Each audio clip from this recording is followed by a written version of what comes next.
قیام رکوع سجود تو ہم بین ہی ویسے ہی کر رہے ہیں جیسے رسول اللہ فرمایا کرتے تھے، مگر کیا ہماری نماز رسول اللہ صلی اللہ علیہ وسلم کے قریب ترین بھی ہے؟ بہت بڑا فاصلہ پڑ گیا۔ تو فرق کہاں ہے؟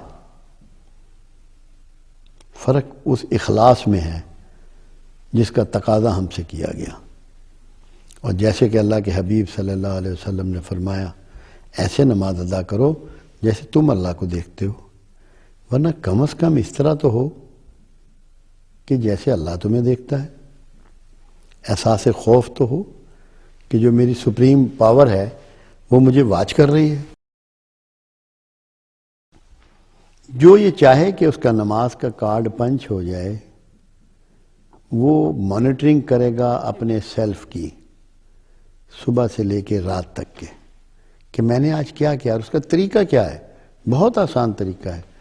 جب آپ سونے کے لیے اپنے بیڈ پہ لیٹیں، اپنی چارپائی پہ لیٹیں، زمین پہ لیٹیں، جو بھی آپ کو جیسے حالات جیسی جگہ میسر ہے، صرف 5 منٹ، زیادہ ٹائم مت دیں۔ یہ سوچیں کہ آج صبح جاگنے سے لے کے اب تک اپنی فلم ریوائنڈ کریں، اور اللہ نے کمال ہمارے ساتھ مہربانی کی ہوئی ہے کہ ہم اپنی فلم ریوائنڈ کر سکتے ہیں، سارے دن کی بات ہم ریپیٹ کر سکتے ہیں۔ آپ کے سامنے آ جائیں گے آپ کے تمام قول و فعل، تو دیکھیں کہ آپ فحش و منکر میں مبتلا ہیں یا نہیں، یا اس میں بڑھوتی ہو رہی ہے یا کمی ہو رہی ہے۔ ایک دن میں تو نماز آپ میں فرق نہیں ڈال دے گی۔ جب آپ اس کو سوچ کے ساتھ، فکر کے ساتھ ادا کریں گے تو کوئی وجہ نہیں ہے کہ آپ میں تبدیلی نہ آئے۔ تو اس کو آپ نے غور کرنا ہے کہ تبدیلی بہت سلو تو نہیں کہیں، یا سرے سے نہیں آ رہی۔ کسی سے نہ دعا کرانے کی ضرورت ہے کہ میری نماز کی قبولیت کی دعا کیجئے،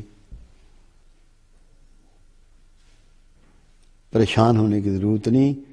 اپنے آپ کو مانیٹر کیجئے، اپنا احتساب کیجئے، تاکہ آپ کی نماز کا کارڈ اللہ کے ہاں پنچ ہو جائے۔